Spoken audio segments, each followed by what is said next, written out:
Just imagine North Korea in 20 years when everybody has to wear a biometric bracelet which constantly monitors your blood pressure, your heart rate, your brain activity, 24 hours a day. You listen to a speech on the radio by the great leader, and they know what you actually feel. You can clap your hands and smile, but if you're angry, they know you'll be in the gulag tomorrow morning. And if we allow the emergence of such total surveillance regimes, don't think that the rich and powerful in places like Davos will be safe. I'm the chairman of Bain & Company, and welcome to this session on how to survive the 21st century. It's not a new topic, but it's really getting urgent. 18 years ago, Martin Rees, Britain's astronomer royal, published a book on the topic. He gave civilization a 50-50 chance of surviving the 21st century. Today, he says his concerns have only grown. He cites new technologies and environmental catastrophe as the reasons.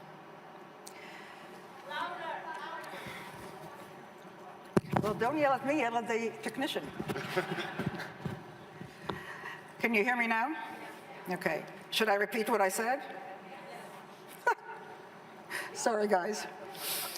Well, first I introduce myself. I'm Orit Gadiesh. The order there is a little misleading. I'm the chairman of Bain & Company, and I welcomed you to the session on how to survive the 21st century. I started by saying that this is not a new topic and mentioned that 18 years ago, Martin Rees, Britain's astronomer royal, published a book on the topic. And he gave civilization a 50-50 chance of surviving the 21st century. He published another book this year, or actually last year, and his concerns have only grown. He cited technology and environmental catastrophe as the reasons. Now, being over 30, it is highly unlikely that I will survive the 21st century. And some days, especially when I hear about the fires in Australia, or hear yet another example of our data being used to manipulate us surreptitiously, I find myself kind of glad of that, but I fear that the next generations may live to see horrific things. But perhaps not, especially if we start to really get serious about the existential issues that are coming now into plain sight. With us today is Yuval Harari. He's a best-selling author of 3 books. The latest is 21 Lessons for 21st Century. He's a historian and a philosopher.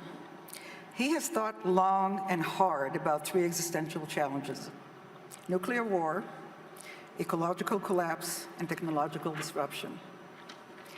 Also with us is Mark Rutte, also an historian. He's been the Prime Minister of the Netherlands for 10 years. In 2019, the World Economic Forum Competitiveness Report ranked the Netherlands as 4th globally and 1st in Europe. It's a pretty good report card for a nation with some real challenges that are relevant to the topic we were going to be talking about today. As many of you know, about 1/3 of the country is below sea level. The Dutch are famous for their dikes. And they're also famous for the little boy who plugged the leak in one of those dikes until help arrived. There are not enough little boys to just plug the threats that surround us today. But perhaps we can learn something from such devotion to a common good, which this is what it portrayed. To kick things off, Yuval is going to share some of his current thought. Thank you. So hello, everyone. I hope you hear me okay. If not, just make a sign. As we enter the 3rd decade of the 21st century, humanity faces so many issues and questions that it's really hard to know what to focus on. So I would like to use the next 20 minutes to help us focus. Of all the different issues we face, 3 problems pose existential challenges to our species. These 3 existential challenges are nuclear war, ecological collapse, and technological disruption. We should focus on them. Now, nuclear war and ecological collapse are already familiar threats. So let me spend some time explaining the less familiar threat posed by technological disruption. In Davos, we hear so much about the enormous promises of technology, and these promises are certainly real, but technology might also disrupt human society and the very meaning of human life in numerous ways, ranging from the creation of a global useless class to the rise of data colonialism and of digital dictatorships. First, we might face upheavals on the social and economic level. Automation will soon eliminate millions upon millions of jobs, and while new jobs will certainly be created, it is unclear whether people will be able to learn the necessary new skills fast enough. Suppose you're a 50-year-old truck driver, and you just lost your job to a self-driving vehicle. Now, there are new jobs in designing software or in teaching yoga to engineers. But how does a 50-year-old truck driver reinvent himself or herself as a software engineer or as a yoga teacher? And people will have to do it not just once, but again and again throughout their lives, because the automation revolution will not be a single watershed event following which the job market will settle down into some new equilibrium. Rather, it will be a cascade of ever bigger disruptions, because AI is nowhere near its full potential. All jobs will disappear, new jobs will emerge, but then the new jobs will rapidly change and vanish. Whereas in the past, humans had to struggle against exploitation, in the 21st century, the really big struggle will be against irrelevance. And it's much worse to be irrelevant than to be exploited. Those who fail in the struggle against irrelevance would constitute a new useless class. People who are useless, not from the viewpoint of their friends and family, of course, but useless from the viewpoint of the economic and political system. And this useless class will be separated by an ever-growing gap from the ever more powerful elite. The AI revolution might create unprecedented inequality, not just between classes, but also between countries. In the 19th century, a few countries, like Britain and Japan, industrialized first, and they went on to conquer and exploit most of the world. If we aren't careful, the same thing will happen in the 21st century with AI. We are already in the midst of an AI arms race, with China and the USA leading the race, and most countries being left far, far behind. Unless we take action to distribute the benefits and power of AI between all humans, AI will likely create immense wealth in a few high-tech hubs, while other countries will either go bankrupt or will become exploited data colonies. Now, we aren't talking about a science fiction scenario of robots rebelling against humans. We are talking about far more primitive AI, which is nevertheless enough to disrupt the global balance. Just think, what will happen to developing economies once it is cheaper to produce textiles or cars in California than in Mexico? And what will happen to politics in your country in 20 years when somebody in San Francisco or in Beijing knows the entire medical and personal history of every politician, every judge, and every journalist in your country, including all their sexual escapades, all their mental weaknesses, and all their corrupt dealings? Will it still be an independent country? Or will it become a data colony? When you have enough data, you don't need to send soldiers in order to control a country. Alongside inequality, the other major danger we face is the rise of digital dictatorships that will monitor everyone all the time. This danger can be stated in the form of a simple equation, which I think might be the defining equation of life in the 21st century. B times C times D equals R, which means biological knowledge multiplied by computing power multiplied by data equals the ability to hack humans, R. If you know enough biology and you have enough computing power and data, you can hack my body and my brain and my life, and you can understand me better than I understand myself. You can know my personality type, my political views, my sexual preferences, my mental weaknesses, my deepest fears and hopes. You know more about me than I know about myself. And you can do that not just to me, but to everyone. A system that understands us better than we understand ourselves can predict our feelings and decisions, can manipulate our feelings and decisions, and can ultimately make decisions for us. Now, in the past, many tyrants and governments wanted to do it, but nobody understood biology well enough, and nobody had enough computing power and data to hack millions of people. Neither the Gestapo nor the KGB could do it.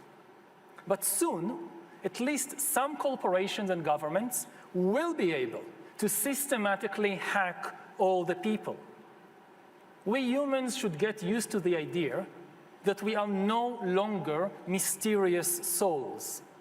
We are now hackable animals. That's what we are. The power to hack human beings can, of course, be used for good purposes, like providing much better healthcare.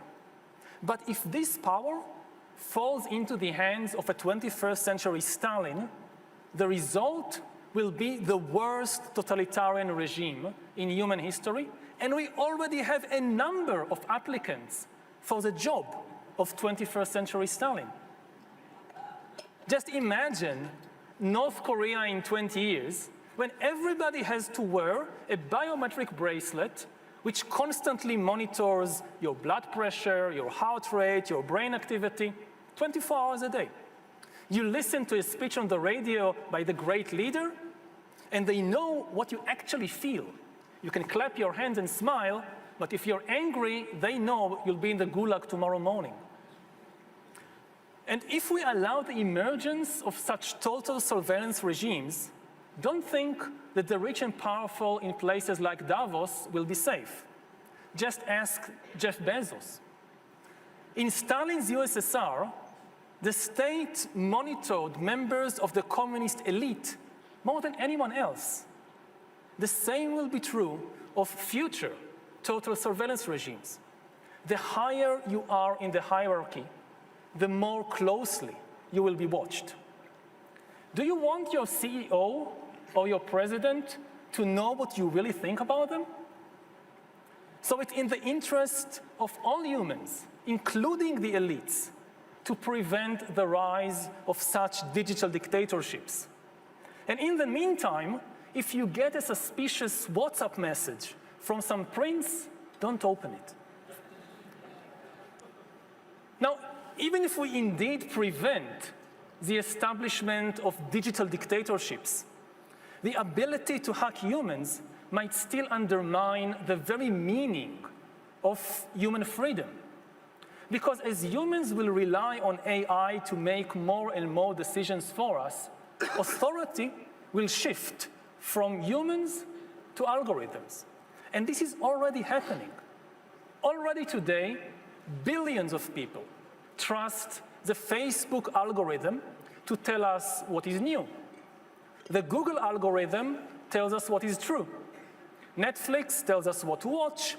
and the Amazon and Alibaba algorithms tell us what to buy. In the not-so-distant future, similar algorithms might tell us where to work and whom to marry, and also decide whether to hire us for a job, whether to give us a loan, and whether the central bank should raise the interest rate. And if you ask why you were not given a loan, or why the bank didn't raise the interest rate, the answer will always be the same. Because the computer says no. And since the limited human brain lacks sufficient biological knowledge, computing power, and data, humans will simply not be able to understand the computer's decisions. So even in supposedly free countries, humans are likely to lose control over our own lives and also lose the ability to understand public policy. Already now, how many humans really understand the financial system? Maybe 1%, to be very generous. In a couple of decades, the number of humans capable of understanding the financial system will be exactly 0. Now, we humans are used to thinking about life as a drama of decision-making. What will be the meaning of human life when most decisions are taken by algorithms? We don't even have philosophical models to understand such an existence. The usual bargain between philosophers and politicians is that philosophers have a lot of fanciful ideas, and politicians patiently explain that they lack the means to implement these ideas. Now we are in an opposite situation. We are facing philosophical bankruptcy. The twin revolutions of infotech and biotech are now giving politicians and business people the means to create heaven or hell, but the philosophers are having trouble conceptualizing what the new heaven and the new hell will look like. And that's a very dangerous situation. If we fail to conceptualize the new heaven quickly enough, we might be easily misled by naive utopias. And if we fail to conceptualize the new hell quickly enough, we might find ourselves entrapped there with no way out. Finally, technology might disrupt not just our economy and politics and philosophy, but also our biology. In the coming decades, AI and biotechnology will give us godlike abilities to re-engineer life and even to create completely new life forms. After 4 billion years of organic life shaped by natural selection, we are about to enter a new era of inorganic life shaped by intelligent design. Our intelligent design is going to be the new driving force of the evolution of life. And in using our new divine powers of creation, we might make mistakes on a cosmic scale. In particular, governments, corporations, and armies are likely to use technology to enhance human skills that they need, like intelligence and discipline, while neglecting other human skills, like compassion, artistic sensitivity, and spirituality. The result might be a race of humans who are very intelligent and very disciplined, but lack compassion, lack artistic sensitivity, and lack spiritual depth. Of course, this is not a prophecy. These are just possibilities. Technology is never deterministic. In the 20th century, people used industrial technology to build very different kinds of societies. Fascist dictatorships, communist regimes, liberal democracies. The same thing will happen in the 21st century. AI and biotech will certainly transform the world, but we can use them to create very different kinds of societies. And if you're afraid of some of the possibilities I've mentioned, you can still do something about it. But to do something effective, we need global cooperation. All the three existential challenges we face are global problems that demand global solutions. Whenever any leader says something like, "My country first," we should remind that leader that no nation can prevent nuclear war or stop ecological collapse by itself. And no nation can regulate AI and bioengineering by itself. Almost every country will say, "Hey, we don't want to develop killer robots or to genetically engineer human babies. We are the good guys. But we can't trust our rivals not to do it. So we must do it first." If we allow such an arms race to develop in fields like AI and bioengineering, it doesn't really matter who wins the arms race. The loser will be humanity. Unfortunately, just when global cooperation is more needed than ever before, some of the most powerful leaders and countries in the world are now deliberately undermining global cooperation. Leaders like the US president tell us that there is an inherent contradiction between nationalism and globalism, and that we should choose nationalism and reject globalism. But this is a dangerous mistake. There is no contradiction between nationalism and globalism, because nationalism isn't about hating foreigners. Nationalism is about loving your compatriots. And in the 21st century, in order to protect the safety and the future of your compatriots, you must cooperate with foreigners. So in the 21st century, good nationalists must be also globalists. Now, globalism doesn't mean establishing a global government, abandoning all national traditions, or opening the border to unlimited immigration. Rather, globalism means a commitment to some global rules. Rules that don't deny the uniqueness of each nation, but only regulate relations between nations. And a good model is the Football World Cup. The World Cup is a competition between nations, and people often show fierce loyalty to their national team. But at the same time, the World Cup is also an amazing display of global harmony.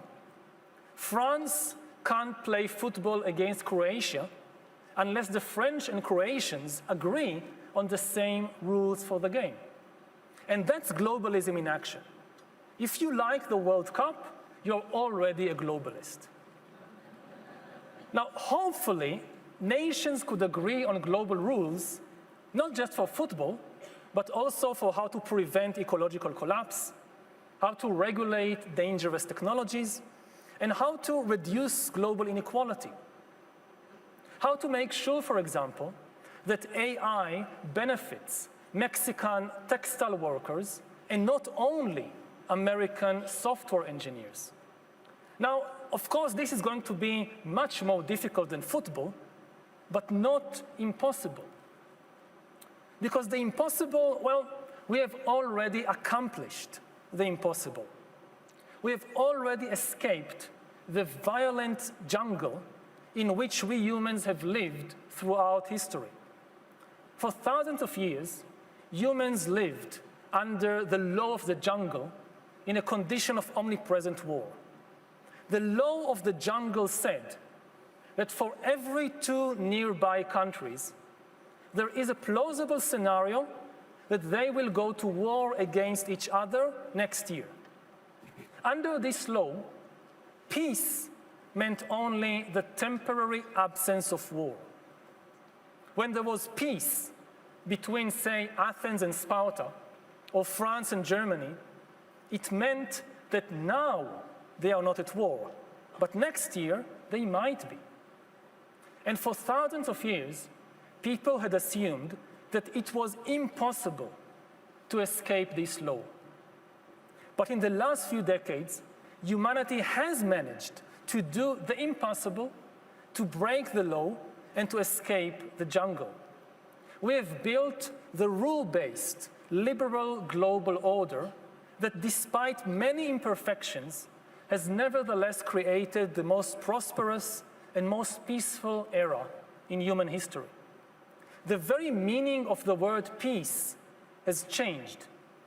Peace no longer means just the temporary absence of war. Peace now means the implausibility of war.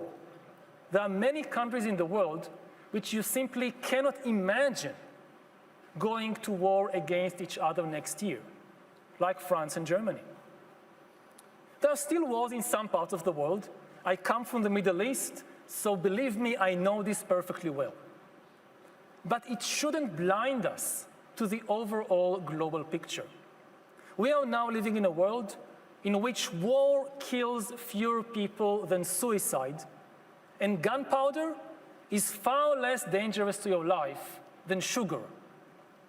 Most countries, with some notable exceptions like Russia, don't even fantasize about conquering and annexing their neighbors, which is why most countries can afford to spend maybe just about 2% of their GDP on defense, while spending far, far more on education and healthcare. This is not a jungle. Unfortunately, we've gotten so used to this wonderful situation that we take it for granted, and we are therefore becoming extremely careless.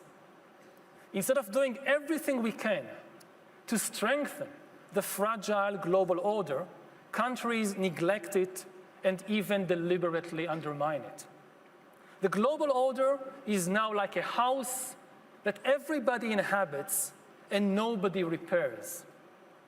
It can hold on for a few more years, but if we continue like this, it will collapse, and we will find ourselves back in the jungle of omnipresent war.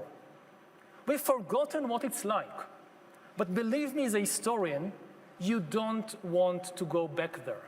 It's far, far worse than you imagine. Yes, our species has evolved in that jungle and lived and even prospered there for thousands of years.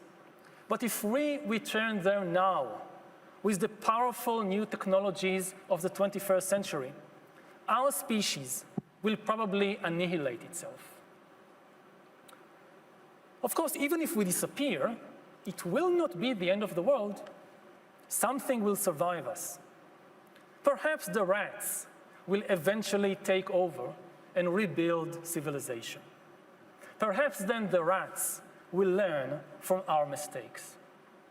But I very much hope that we can rely on the leaders assembled here and not on the rats. Thank you.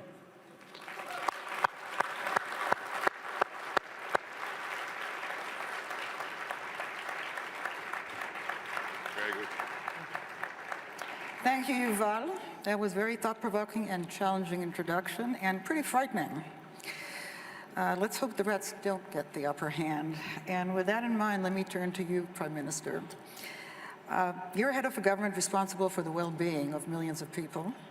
And in 2019 alone, you have signed multi-partner strategic agreements on both climate and AI. And then also, you're one of the leaders of the EU, which is the first organization to think really about data and privacy, and to come out with this bold green initiative based not on scaring people, but really as a strategy for growth. What's your take on this on the road ahead? Well, thank you. And let me first of all say I'm slightly more optimistic. But I'm the eternal optimist in the room, always. But here I'm slightly more optimistic. Because I believe there is a strategic, but also a societal and economic imperative, let's say a urgency to make sure that, be it artificial intelligence or be it this big issue of climate change, that we get a grip on it. But I will also briefly address some of the big issues just being mentioned, because of course they are rightly mentioned and we have to mitigate them. But first, very briefly, where is this fierce urgency of now on artificial intelligence and on climate change? On climate change, because of course we want to mitigate the warming of our world and address the CO2 emissions, that's clear. But at the same time, there is a huge economic possibility here. Lots of new jobs being created. I see this in my country, where we see now growing investments because of the energy transition and climate change itself. But of course, you need therefore a strategy. You need society to be on board. We, in the best Dutch way, had everybody on board in this debate, as you mentioned. Created a big climate agreement in June last year, which we are now implementing, which is affordable and achievable, but which also create the jobs necessary in the future. I believe the same is true for artificial intelligence. The possibilities this will present in terms, for example, of cancer research, in terms of, for example, being able to have precision farming with a smaller CO2 footprint than at the moment, autonomous driving, energy transition itself. In all these areas we need artificial intelligence. I believe it is a bigger transformation than the invention of the internet itself. If we do it rightly, because things can go horribly wrong. That means also we have to focus when it comes to climate change on climate adaptation. We will host in October this year a big climate adaptation summit, being 1/3 of the country being below sea level. We need to do this. As we always say, God created Earth, the Dutch created the Netherlands. So we want to showcase this to the world, how to work on climate adaptation. In terms of artificial intelligence, of course it is crucial that we change the educational system. It has to adapt to what is happening in the area of artificial intelligence. We need to have the European human-centric approach leading us here. That, I think, is crucial. And standards, for example, in the terms of data and privacy is very important here. And then I come to the big issues being addressed, very briefly. One, yes, we have to stay anchored in a multilateral global world system. But then it doesn't help to constantly beat Trump. Not that you were doing this, but I know that during the Davos sessions we like to beat Trump. It doesn't help at all. He is President of the United States. I believe that he rightly addresses some of the big issues in terms of the functioning of the UN, NATO, the WTO. So let's make use of the fact that he is President of the United States to change these global organizations, because you're right. We can never deal with these issues in bilateral ways. The strong men, Trump, Erdogan, Bolsonaro, Xi Jinping, they cannot in a bilateral way, in a traditional way, deal with the global issues.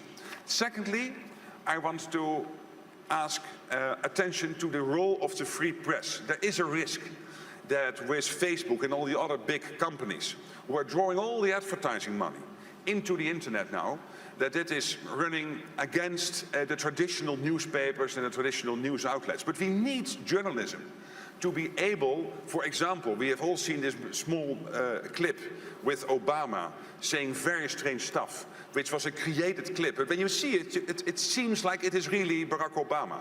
Imagine that this clip would be aired on television 1 or 2 days before the election, with some of the national politicians being in that small clip on the internet or on television. That might have a huge impact on election outcomes. So you need the free press at these moments to be able to explain to the people what is really happening.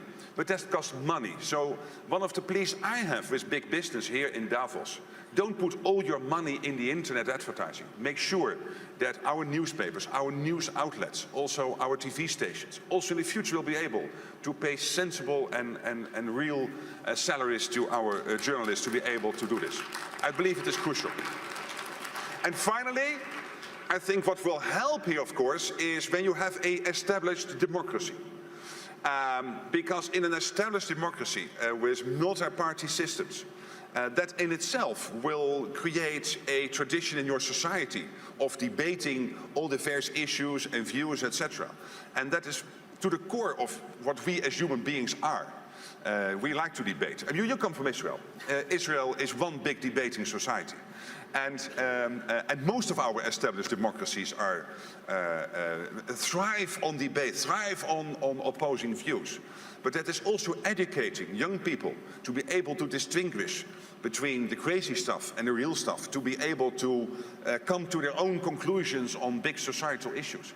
So an established democracy will be very helpful here, and that's why I'm so motivated to keep that running in the Netherlands. Well, thank you. That was optimistic, but not optimistic enough for me. So let me throw a question in here for both of you.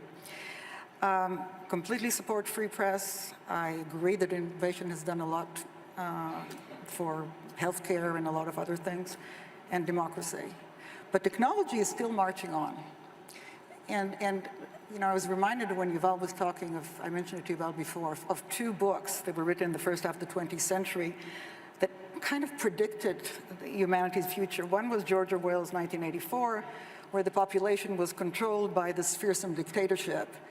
And surveillance was everywhere. The thought police was going after you. They knew what you were thinking, and they were going to prosecute you. And that's kind of like the digital dictatorship that Yuval talked about. The other book, which in some ways is more scary, is Huxley's Brave New World, where by contrast, the population is bred or programmed to want what the world state is willing to provide them.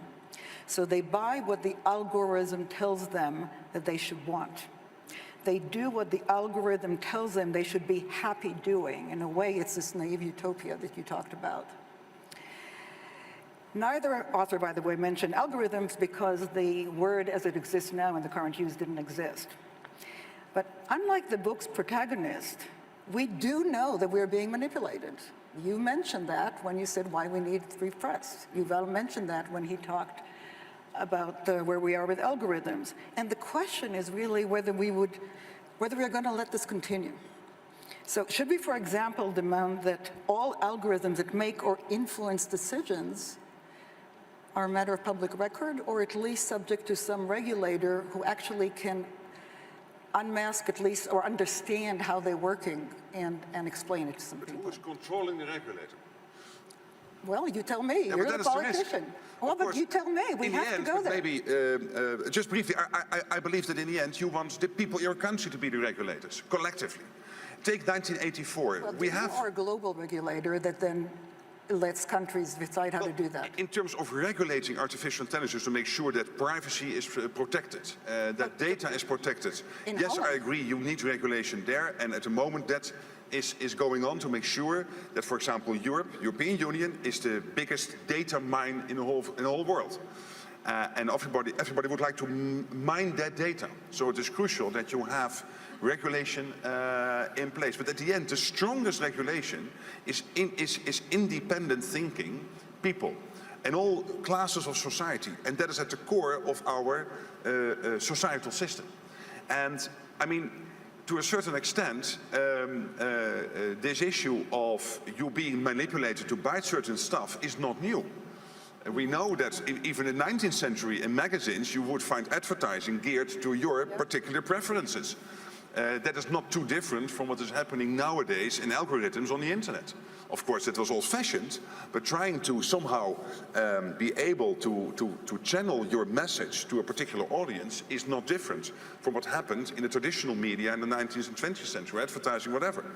What you don't want is things like Cambridge Analytica, that there was this impression that on what you were doing in the internet on Facebook was basically being geared to certain messages given to you, which would then almost conduce you to vote in favor or against the Brexit referendum or whatever. I think in reality it was not that sophisticated as we sometimes think, but of course these risks are there, so you need some form of regulation. But in the end, let's not be too scary about this, because if we start to regulate this too heavily, then that will immediately pose the question, who is controlling the regulator? Because that man or woman will have a lot of power. Yuval, do you want? If I can be a bit more scary nevertheless, you know, the AI revolution is barely an infant. You know, 5 years ago, nobody talked about AI except for a few scientists. And what we saw in the 2016 elections with Cambridge Analytica, that's nothing. I mean, we still haven't passed the crucial watershed.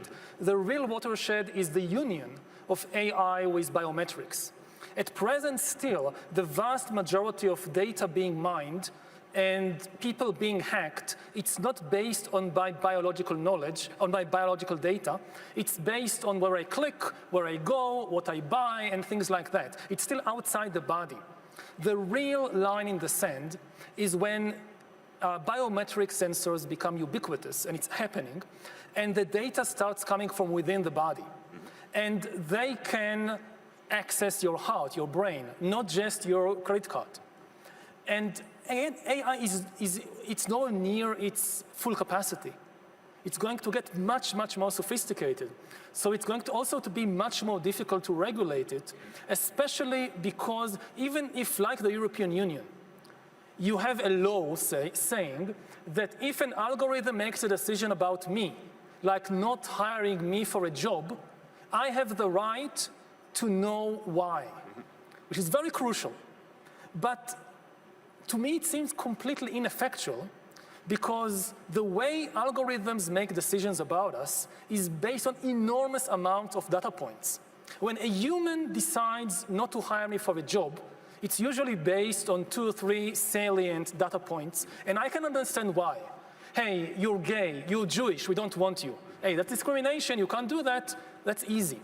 But an algorithm, the big thing about big data and AI, you take thousands, tens of thousands of data points, each contributing a very small percentage. And that's how it makes decisions. Now, I can have the right to get all the information, so they'll give me a big book of 1,000 pages with lots of numbers. This is why the algorithm didn't hire for a job. But you won't understand. What do I do with that? So the thing is, the way the decisions are being made in the world is going to change. Algorithms make decisions in a different way than humans. Let me take it from here. I acknowledge what both of you said and pick it right up from here. You're both historians, and history is littered with empires and worlds that sort of look back and said, if only we would have done that at that moment, the world would have looked different now. I think we are at that moment.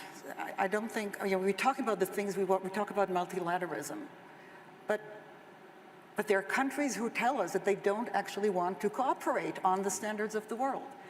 There are people who will tell us that I don't want to change the way I make profits, and there is no regulator right now doing that. So this might be the moment in time where we need to think, well, we know that people start to cooperate when they face a common enemy. And my question to both of you, from slightly different points of view, how do we get a real or perceived common enemy out of those real challenges that face us?